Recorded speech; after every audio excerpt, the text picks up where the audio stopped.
Are you sure that some people are not sick of suffering? Are you sure that some people want to suffer? Are you sure that people aren't traumatized and that trauma changes people? Suffering changes people. Grief and mourning changes people. Difficult experiences changes people. That they live on survival day after day, week after week, month after month, year after year. And do you know what that does to somebody, to live on survival mode? That they're not able to thrive and truly live. While a lot of people, most people, are living with pleasure and not a purposeful, meaningful life. A lot of Christians are just living pleasure-filled lives, vain-filled lives. So are addicts, living vain-filled lives.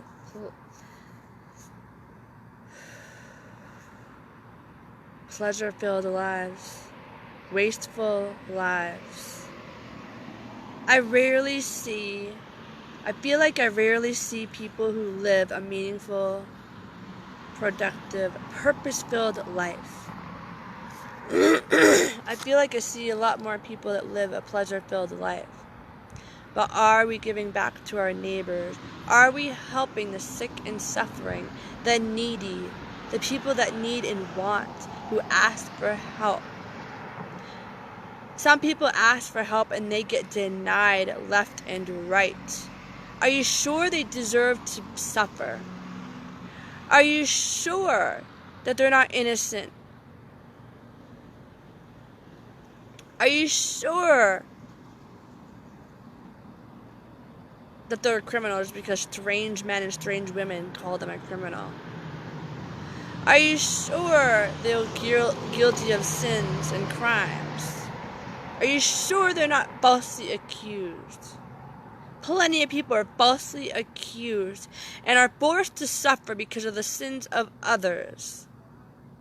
I've been forced for a very long time to suffer for the sins of addicts, for the sins of family members, strangers. And I think enough is enough. I think people need to stop discriminating, stop with the apathy, stop with the hatred, and help. Because what if I don't deserve to suffer any longer? What if I am innocent of the accusations that no one's bothered to do their research? No one cared to look at all the evidence. They just wanted to assume, judge, and criticize. And never criticize, never judge Christians that run around with pleasure-filled lives, or the addicts that run around with pleasure-filled lives that are enabled instead of actually helped, real help. And all the women that come from domestic violence lives that aren't helped and they're forced to suffer because people refuse to help them even when they ask for help. People refuse to help even if they ask for help. This has happened. This is a real experience that has been lived. When I went to people for help, they denied me.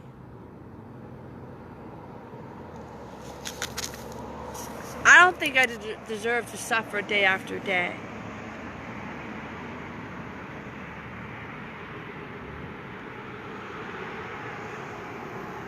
And maybe it's because I've been silent.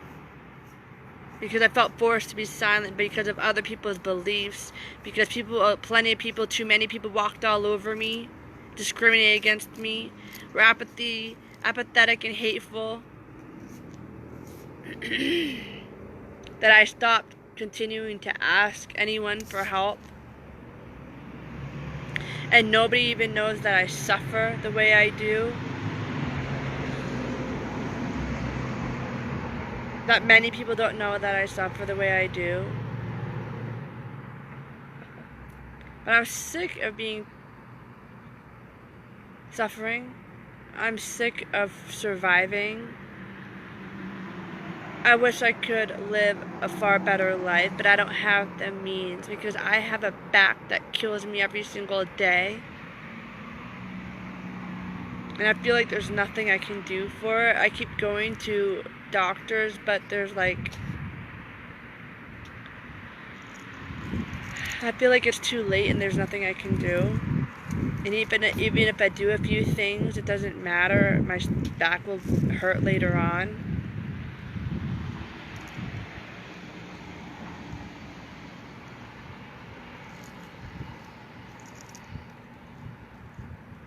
And that creative people aren't allowed to be a musician. We're not allowed to write and be writers. Not allowed to be public speakers. And what if that's certain people's gifts? And we don't know where to go and how to get there. And we're stuck in this suffering. Stuck in survival mode.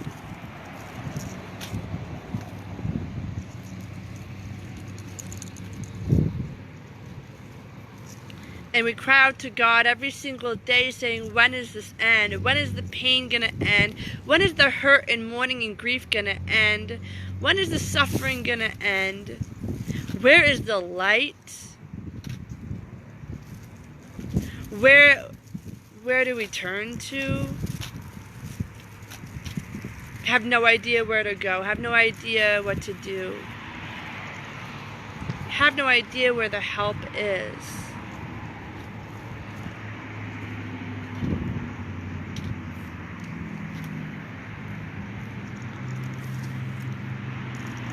That every day ask God for help, and every day being beyond alone.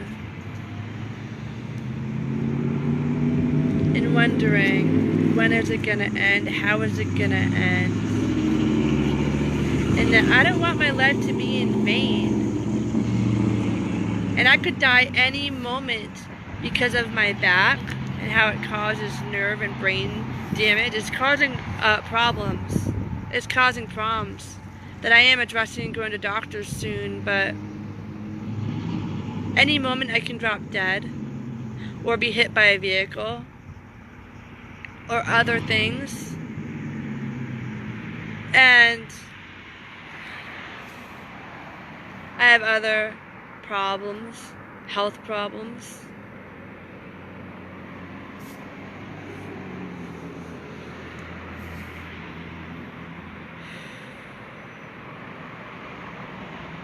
And always wondering if my children will know the truth. That I was innocent of everybody's accusations. That I was a good human being. That I was innocent and pure and holy. But people refused to believe it and refused to talk about it. And that people made me suffer for no reason. When there's help out there, when there was resources out there, but they refused to offer their resources, refused to offer themselves.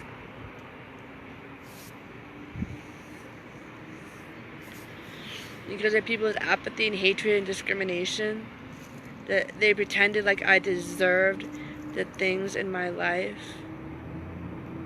That people play God every day. People play God and they're not worshiping God. People are not in tune with the Spirit. They're letting people suffer right in front of them. And that even if they ask for help, even when they ask for help, and I don't even believe that some people should even have to ask for help. If you know somebody needs something or is struggling, maybe you should help them because nobody else is helping them. How do you know there's people helping them? What if nobody's helping them? Because of the discrimination, the apathy, the hatred, and that people are going to pretend that people like me deserve to be walked all over, deserve to not be helped, deserve to suffer. Are you sure that the suffering needs to continue?